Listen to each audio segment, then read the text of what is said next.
Bayangkan kalian akan menjelajahi luar angkasa.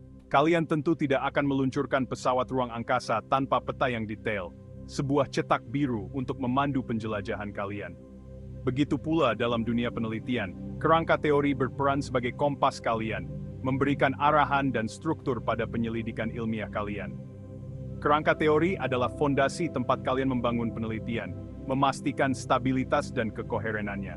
Kerangka teori adalah model konseptual yang menguraikan konsep-konsep kunci, variabel, dan hubungan yang dianggap relevan dengan masalah penelitian kalian. Kerangka ini mengambil dari teori-teori yang ada, temuan empiris, dan pengetahuan yang mapan untuk memberikan penjelasan yang logis dan sistematis tentang fenomena yang sedang diteliti. Anggap saja seperti lensa yang kalian gunakan untuk melihat dan menafsirkan temuan penelitian kalian. Seperti teleskop yang meningkatkan penglihatan kita terhadap galaksi yang jauh, kerangka teori yang terdefinisi dengan baik akan membawa kejelasan dan fokus pada penelitian kalian, mengungkap hubungan rumit antar variabel. Tanpa kerangka teori, penelitian berisiko menjadi kumpulan observasi acak, tanpa kekuatan penjelasan untuk memajukan pemahaman kita. Dengan memberikan landasan teori, kalian membangun fondasi yang kuat untuk studi kalian. Memungkinkan kalian untuk menarik kesimpulan yang berarti dan berkontribusi pada khazanah pengetahuan yang lebih luas. Di jantung setiap upaya penelitian terletak tarian variabel yang rumit. Variabel adalah faktor, peristiwa, atau karakteristik yang dapat berubah atau diubah dalam sebuah eksperimen atau observasi. Kerangka teori membantu kita memahami bagaimana variabel-variabel ini berinteraksi, memengaruhi, dan membentuk fenomena yang ingin kita pahami. Dengan menetapkan hubungan yang jelas antar variabel, kerangka teori memandu kita dalam merumuskan hipotesis yang dapat diuji, yaitu penjelasan tentatif yang mendorong penyelidikan ilmiah. Kerangka ini memungkinkan kita untuk memprediksi bagaimana perubahan pada satu variabel dapat memengaruhi variabel lainnya, memberikan peta jalan untuk pengumpulan dan analisis data kita. Bayangkan kalian sedang mempelajari pembentukan bintang. Kerangka teori kalian mungkin mengambil dari hukum fiksi, khususnya gravitasi dan fusi nuklir, untuk menjelaskan bagaimana awan gas antar bintang runtuh karena beratnya sendiri, yang akhirnya menyala untuk membentuk bintang-bintang yang cemerlang.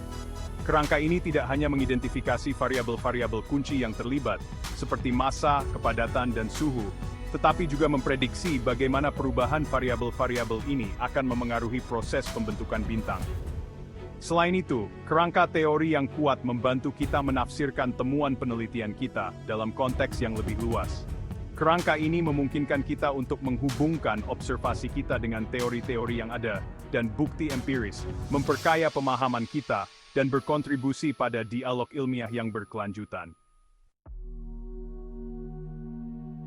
Membangun kerangka teori adalah proses yang cermat, yang menuntut pertimbangan yang cermat dan pendalaman literatur yang ada. Proses ini mirip dengan menyusun teka-teki yang rumit, di mana setiap bagiannya mewakili konsep, teori, atau temuan empiris yang berbeda. Langkah pertama, identifikasi variabel kalian.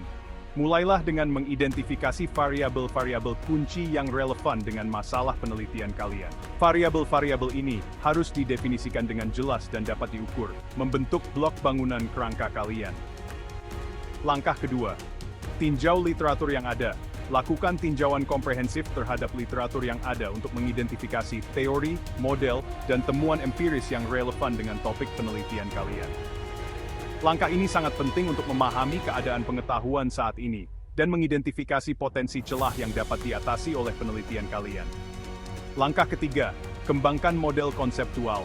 Berdasarkan tinjauan literatur kalian, kembangkan model konseptual yang secara visual, mewakili hubungan antar variabel yang telah kalian identifikasi. Model ini dapat berupa diagram, bagan alur, atau bahkan deskripsi naratif. Langkah keempat, pengujian logis. Setelah kalian mengembangkan model konseptual, lakukan pengujian logis yang ketat.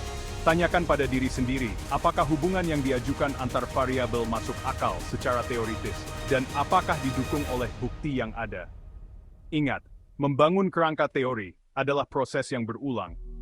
Seiring dengan pendalaman penelitian dan pengumpulan lebih banyak data, kalian mungkin perlu menyempurnakan atau memodifikasi kerangka awal untuk mengakomodasi wawasan dan temuan baru.